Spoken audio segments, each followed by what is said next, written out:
আসসালামু আলাইকুম প্রিয় শিক্ষার্থীরা, আশা করি সবাই ভালো আছো। আজকে আমার পাঠের বিষয় হচ্ছে চোখের বিভিন্ন অংশ এবং কাজ। চোখ আমাদের অত্যন্ত গুরুত্বপূর্ণ একটি সংবেদী অঙ্গ। তাহলে চোখের গুরুত্বপূর্ণ অংশ এবং কাজগুলি সম্পর্কে জেনে নেওয়া যাক।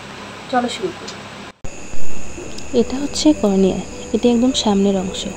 এই অংশটি একেবারেই স্বচ্ছ। এটা অনেকটা ক্যামেরার লেন্সের মতন কাজ করে। এর ভেতর দিয়ে আলো চোখের ভেতরে প্রবেশ করে।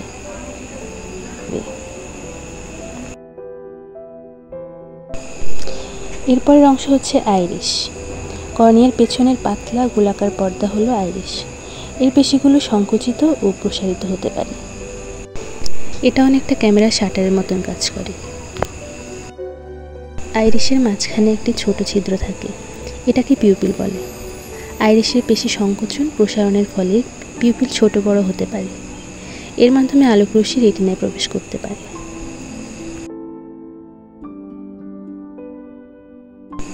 এর পরবর্তী অংশ হচ্ছে লেন্স। পিউপিলের পেছনে লেন্স অবস্থিত। চলো একটা ছোট্ট এক্সপেরিমেন্ট করি। একটা কলম বা পেন্সিল হাতে নাও, একটা চোখ বন্ধ করো আর একটা চোখের সামনে ধরো। এবার আস্তে আস্তে পেন্সিলটাকে চোখের কাছাকাছি নিয়ে যাও। একদম কাছে নেওয়ার পর কি এটা ঝাপসা দেখাচ্ছে? তো এটাই হলো লেন্সের কাজ। কোনো বস্তু চোখের থেকে কত দূরে বা কাছে, এটার উপর নির্ভর করে লেন্স কোনো কিছুকে ফোকাস বা ডিফোকাস করে।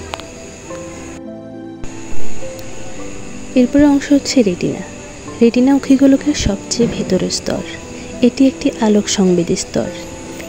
এটি আলোকে ইলেকট্রনিক সিগন্যালের রূপে রূপান্তরিত করে। প্রিয় শিক্ষার্থীরা, আজকে আমরা চোখের বিভিন্ন অংশ সম্পর্কে আলোচনা করেছি। আশা করি সবাই বুঝতে পেরেছ। আজ তাহলে এই পর্যন্তই। পরবর্তীতে দেখা হবে নতুন কোনো টপিক নিয়ে। ধন্যবাদ।